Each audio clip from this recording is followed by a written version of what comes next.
You wanted the best. You've got the best podcast. The hottest podcast in the world. The Chris Voss Show. The preeminent podcast with guests so smart you may experience serious brain bleed. The CEOs, authors, thought leaders, visionaries, and motivators. Get ready. Strap yourself in. Keep your hands, arms, and legs inside the vehicle at all times, because you're about to go on a monster education roller coaster with your brain. Now, here's your host, Chris Voss. Hi, folks. Chris Voss here from thechrisvossshow.com. The Chris Voss Show. Yeah, just the show, Chris Voss Show. I'm not going to sing it. I'm not going to do it this time. I've done it 1,000 million times before, but today, I don't know. I just don't. I think we should do something different. We do a different intro to the show every time. If you haven't paid attention, most people have to tune in just to see what our intro is going to be and not singing it. Not going to do it. Should I do it, William? Yeah, go ahead. Go for there it. There we go. There's okay. We've got vote one in. I will second that vote. TheChrisVossShow.com. I don't know why people like that. It's the weirdest thing we invented like 20 years ago, and we stopped doing it. Everyone wrote us and said, you have to keep doing it. And I'm like, seriously? It was a bit for a week, folks, but there it is. We've been doing it for 13 years. Anyway, guys, we have an amazing author on the show. He's got a brilliant novel that he put out this year, and it's going to be a really interesting thing. Imagine the future. Imagine the future. No, that's not my Twilight Zone voice. But imagine a future where there's a Second World War and baseball. Civil War. What did I say? Second World War? Yeah, Second Civil War. I went to public school, so I can't correct it there. You can tell that the author is upset with me in the back now. Not at all. The Second Civil War in America.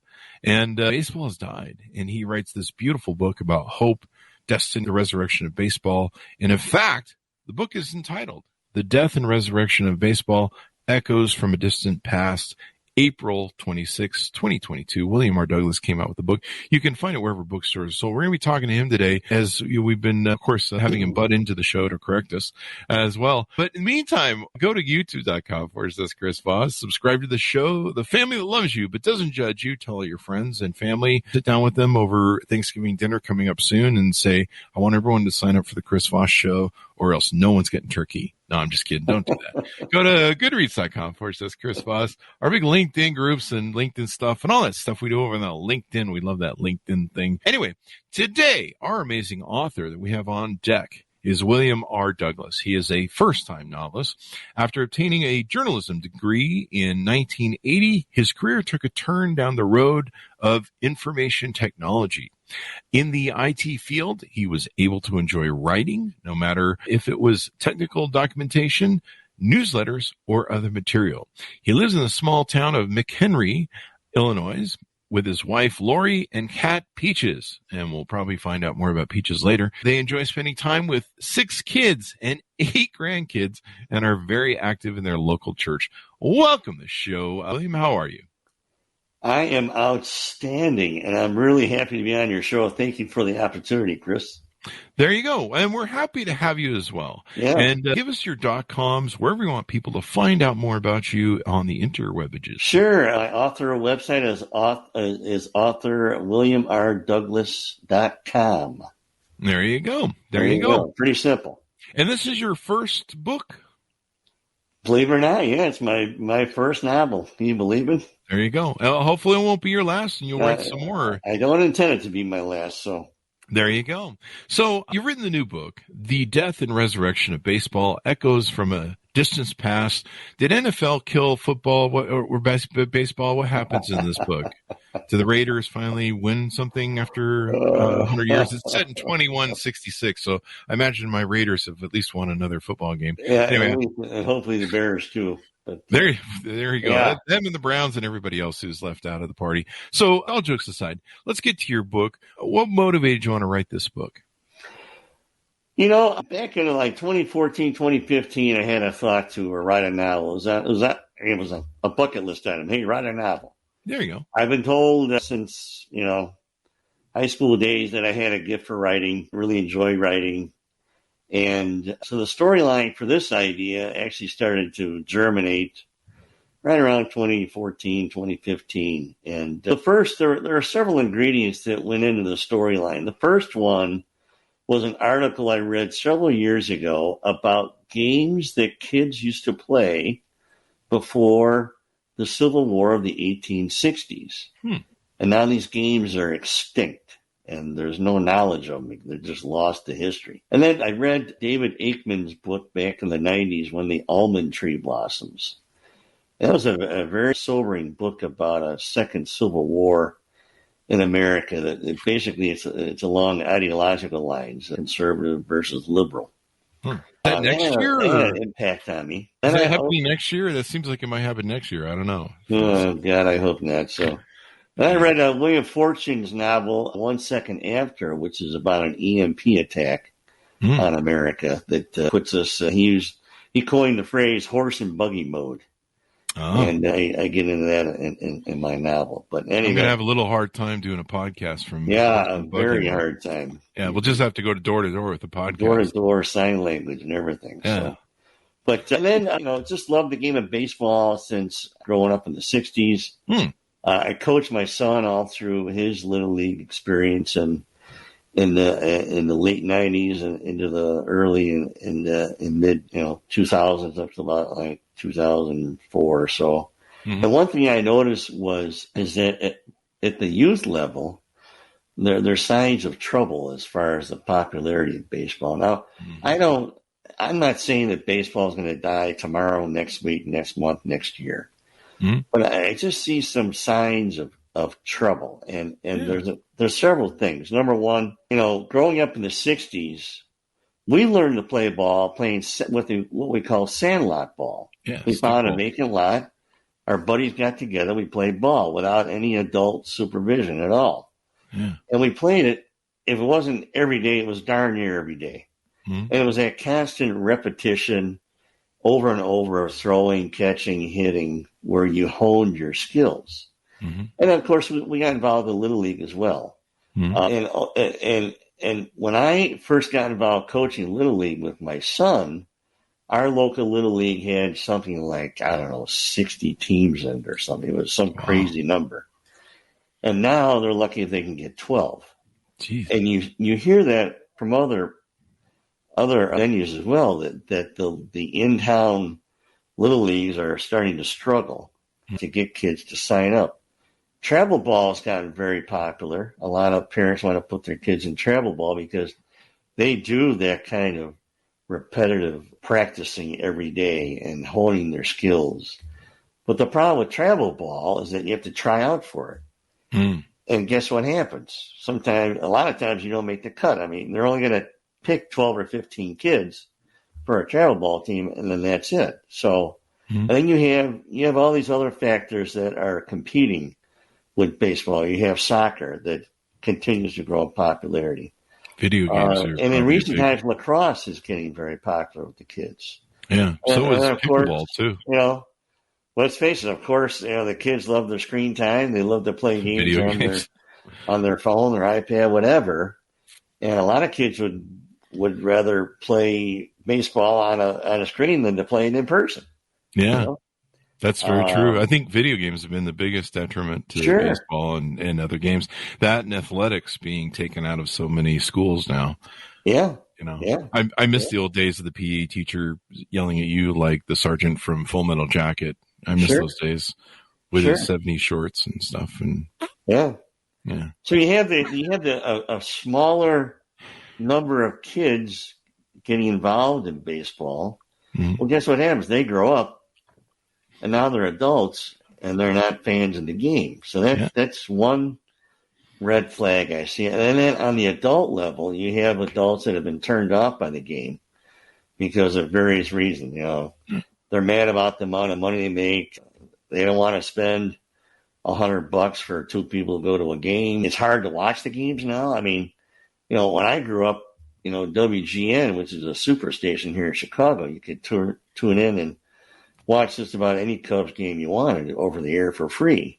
And I'm a White Sox fan. We had the same thing on a less powerful channel, but you could tune in and watch the Sox game. And now all it seems like all all the clubs have their own sports TV package to watch the home games in your hometown.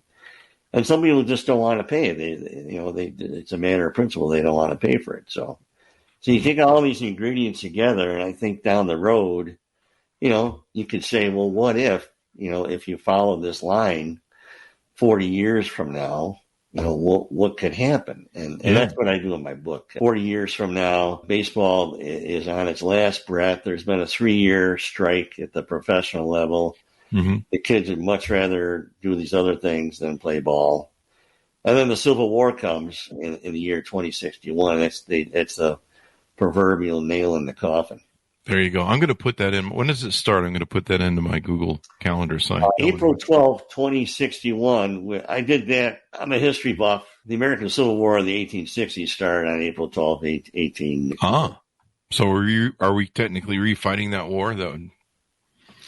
No. It's in David Aikman's novel, it's along ideological lines, conservative versus liberal. Now, in my novel, the war is in the past by 100 years. Okay, the main character, Joe Scott, starts out in chapter 1. Okay. He's 100 years removed from the war. The baseball has been dead for 100 years. Mm-hmm. It's extinct. There's not a person alive that remembers the game in the first person. Mm-hmm. There's some vague memories of it with some of the older folks, including the character's grandfather, affectionately named Grandpa Moses. But no one has any recollection of the game at all.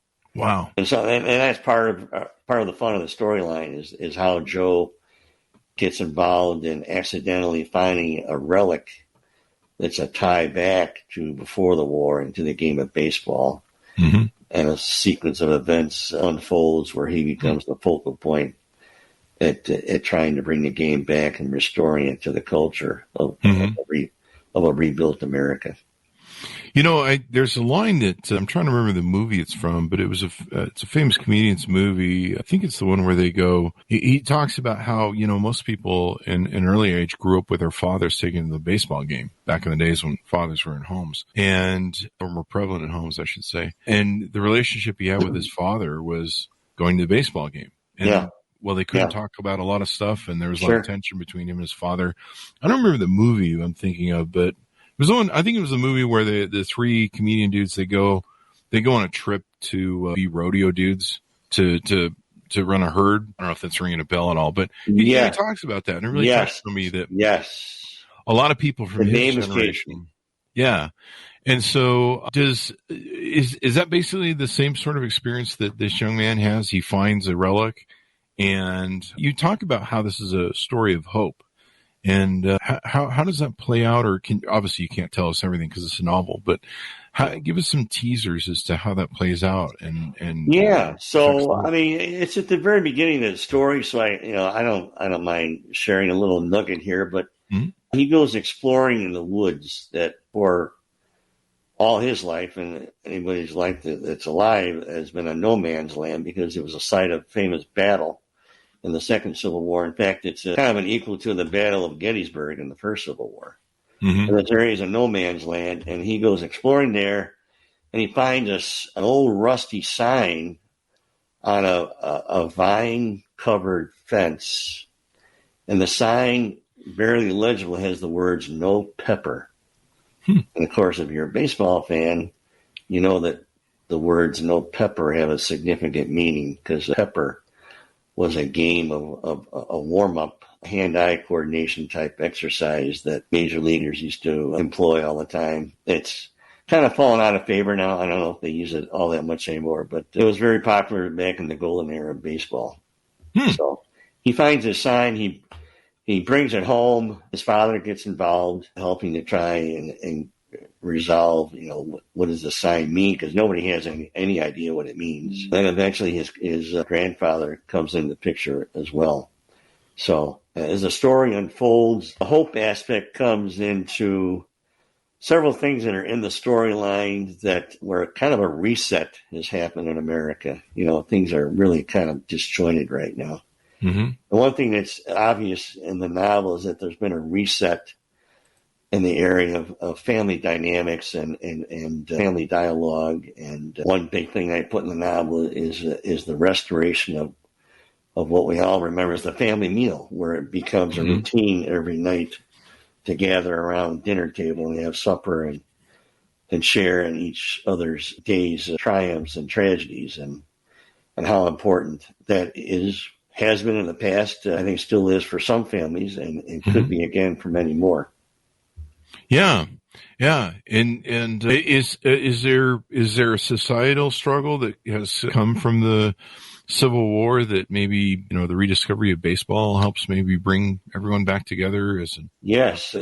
I was very careful the Civil War is a strong undercurrent in the story, being that it's in the past. Excuse me. But its destructive power was, you have to read it to see it, but it really devastates the country. I was very careful in weaving that part of the story in there in a totally apolitical way. In other words, there's no hint as to which side starts it, which side ends it, which side wins. Of course, I would argue that no side would win a second American Civil War. It would be the ultimate tragedy of our republic. And so I'm very, very careful in the story that there's no hint of that at all. But what does come out in the story is that Americans have relearned the art of agreeing to disagree and of getting along with one another. Something I think which is badly needed right now. Yeah, definitely. I mean, it used to be that, stuff like this brought us together. Baseball, the American pie, baseball was America's American pie, and everybody loved it. It was the American thing to do.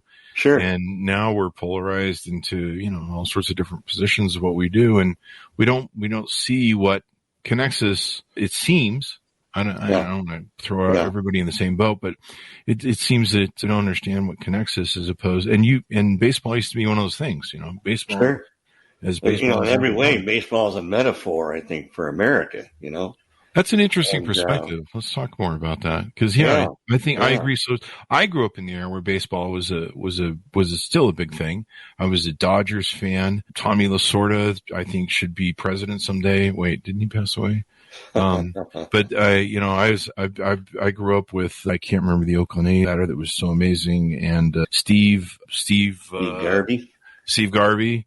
I was a big Steve Garvey fan growing up as a kid in LA. I grew up a Dodgers fan and of the Dodgers. And, it's seeing those sort of things that connected us and that were just ideally American back in those days. And we had an identity with it, right. Where now we're more, I think our more identity is, it's kind of ironic to say identity politics. Yeah. We don't see each other as Americans so much as we see each other as maybe politically divided.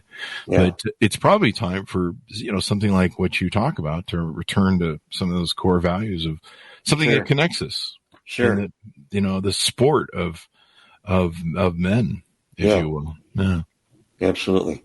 Yeah. It's a really interesting, conversation when you think about fathers, when you think about men, when you think about athletics, when you think about baseball. I'm trying to think. I'm still just perplexed at the movie. I've been pulling up the movies thing. I know there's a scene in the great movie Field of Dreams. This father, and I can't quite recall it, but it's towards the end, I think, when he plays catch with him. Mm-hmm. Yeah. It's a very powerful scene. Yeah, and I can't remember the comedian who talked about it. Any other stories or teasers or characters of the book that you think stand out, or maybe snippets that you can tease out that? So the character Grandpa Moses is the main character, the 12-year-old boy.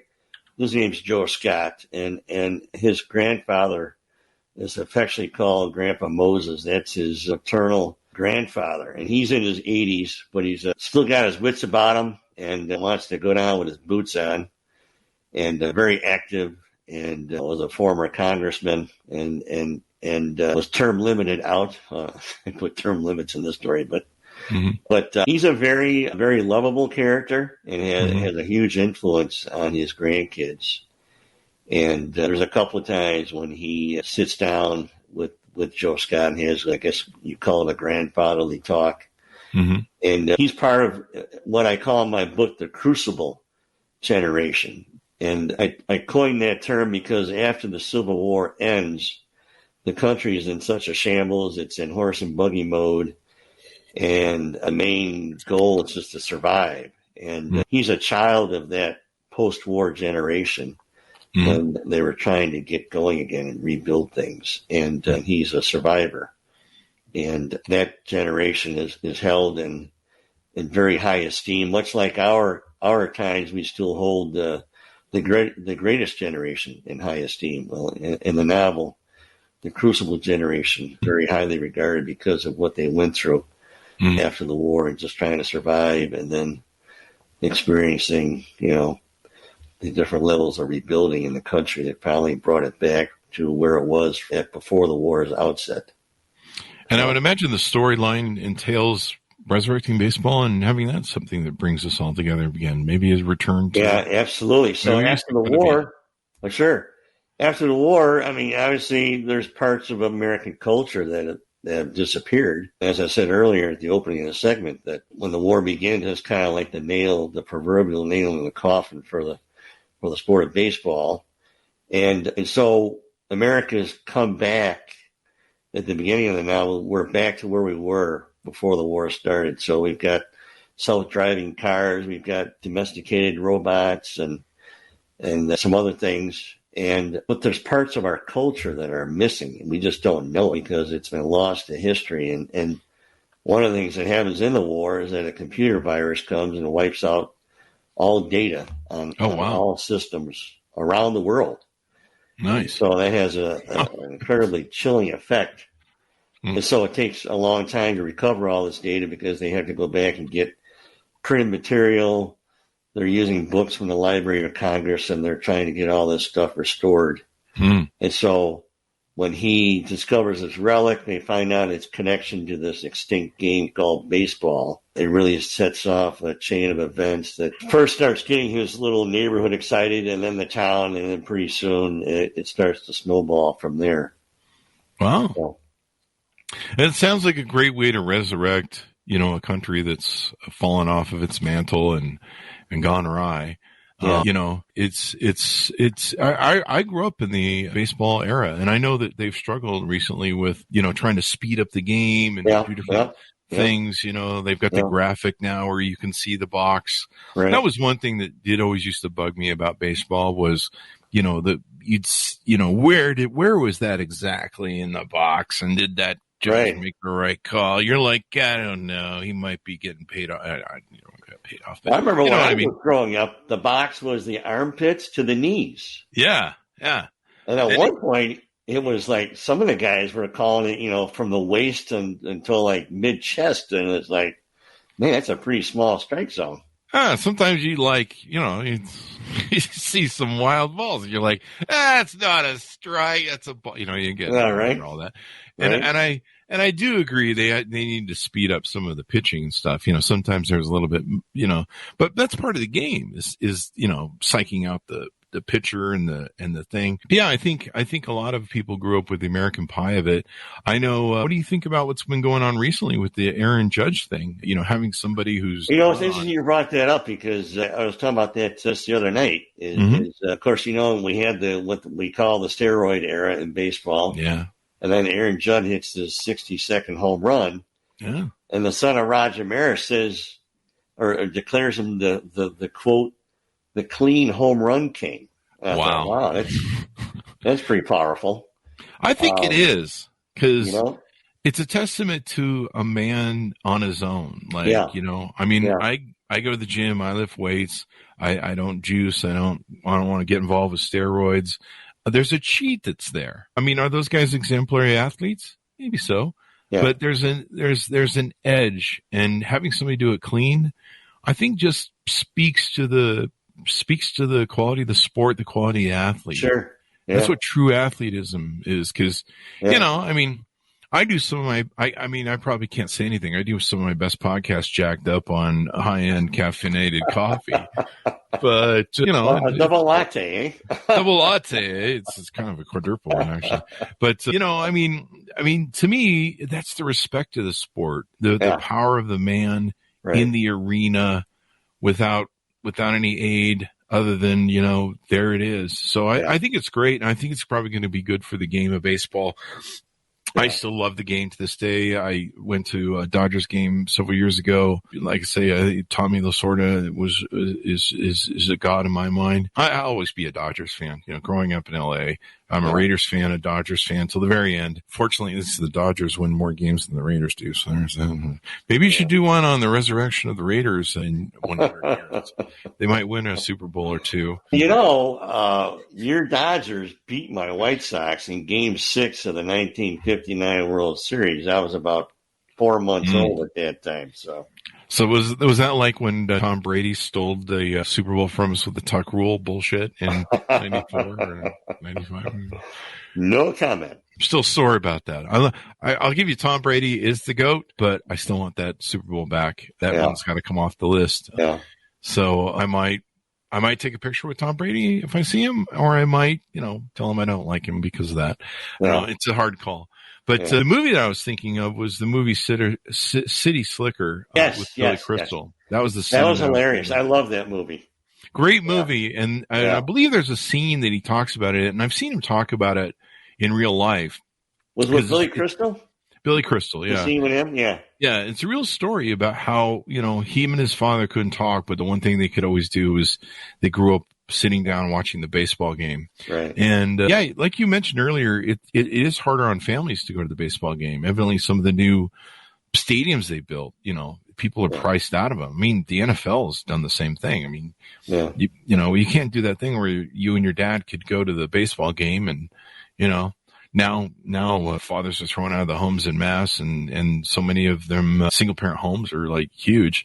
People don't have that relationship where you could, have a dad and son relationship is kind of always tough, because dads are tough and dads try and prep you for the world. So they try and teach you the world's tough because they know what you got to go through. They try and prep you. My dad was always trying to teach me things about, I need to learn, and I'd be like, I don't want to mow the lawn. It's stupid and it's a pain in the ass. And, he was trying to teach me life lessons, which is what fathers do. But I have a line I use with my grandkids that are in grammar school. I tell them, study hard because the world is a cruel place for dummies. There you go. That's very true. Yeah. If you want to learn, be dumb because it's going to be cruel. It's cruel if you're smart too. So the less that's true. The less smarter or the more dumber. I don't know which is the appropriate way to say it because I clearly flunked school. It can be painful. So definitely make it less. Anything more you want to tease out in the book before we go? I think the ending part, when people get to the end, they're just like, they're awestruck. So I won't even give a clue. It's just, you got to get to the end. I referenced earlier that Jackie Robinson makes an appearance in the book. So I'll give you a little clue there. And there's a couple of tips of the hat to The Field of Dreams and Sandlot, two of my other favorite baseball movies, in addition to 42. There's also, you got to look for them, but there's lots of baseball names and phrases that are kind of woven into the story that some people have picked up on that. So some pretty famous names. There you go. We just had, we mentioned, we were talking this on the pre-show. We just had Michael G. Long, who's written several books on Jackie Robinson as well. So check those shows out. Right. And what an amazing athlete he was. And absolutely. You wonder when you look at his story, if it hadn't been for all the crap he had to put up with, the racism, the, people trying to sabotage him at every length. I mean, they would throw things at him from the stands while he's trying to hit a ball. Yeah. You think about all the stuff that he put up with from a mental standpoint and physical standpoint, how much greater he really was. He was an incredible athlete at all different sports when he was young. Yeah. And so, hopefully, we see more of what's going on with what's his face in baseball, the gentleman who just hit the new records there. Absolutely. And is the season over? Can he get more or is it done? Season's over, so if he gets any more, it wouldn't count as a regular season. But he matched. That's postseason now. So he I want to add, one another thing I hope people take away is that, because I'm seeing this in the reviews, is that when people get done with the novel, it's invoking very strong memories of childhood. And also it's making them really take a step back and think about where we are at currently as a nation and where we could be headed, because the trajectory we're on is not a good one. If you follow it to its final endpoint, it's a potentially very frightening scenario. So people are thinking about that as well when they get done reading the novel. So, yeah, the reviews are beautiful. What a beautiful novel of relevance, depicting how things might be. And whether you're a fan of baseball, a patriot, or just a heartwarming story, you won't be disappointed reading the book. Lots of great reviews on the thing in the 5-star category. So people really loved it so far. Yeah. So order it up and give me your .coms where people can find you on the interwebs. I wouldn't be very good if I didn't do this, right? Here we go. Woo. Yeah, plug the book. It's all about the plugs. So, yeah, obviously Amazon, Apple Books, Google, even Walmart online, Barnes & Noble online. I would really appreciate your support if you're a fan of baseball, if you care about our country and where it is and could be headed. And I would really appreciate your support and reviews and get a real big head of steam going on this thing. So there you go. Order up the books, folks. Wherever fine books are sold. Remember, stay out of those dark alleyway bookstores. You might need a tetanus shot if you go in them. The Death and Resurrection of Baseball: Echoes from a Distant Past by William R. Douglas. William, thank you very much for coming on the show. We really appreciate it, sir. It's really been a pleasure, Chris. Really appreciate the opportunity. I've had a lot of fun. It's been fun. We've been going through Americana. Absolutely. The Sandlot. You know that guy with the funny face, red hair, kind of a fat face from Sandlot? Yep. He's on TikTok. Oh, is he? Yeah, and he's making like little videos kind of referencing the Sandlot. So okay. Maybe you should link up with him and send him a book or something. But he's over there and he kind of looks a little bit, you know how those kid stars kind of look like they are when they're older? He kind of has the same sort of look. So it's kind of cool. That was such a great movie too. Yeah. That was such in the book, the kids play a Sandlot game with no adults. So. That's awesome, man. That's awesome. Another tip of the hat. All right, bud. Thanks for tuning in to my audience. Be sure to go to youtube.com/Chris Voss, goodreads.com/Chris Voss, all the places we are on the interwebs. Thanks for tuning in. Be good to each other. Stay safe. And we'll see you guys next time. God bless everybody.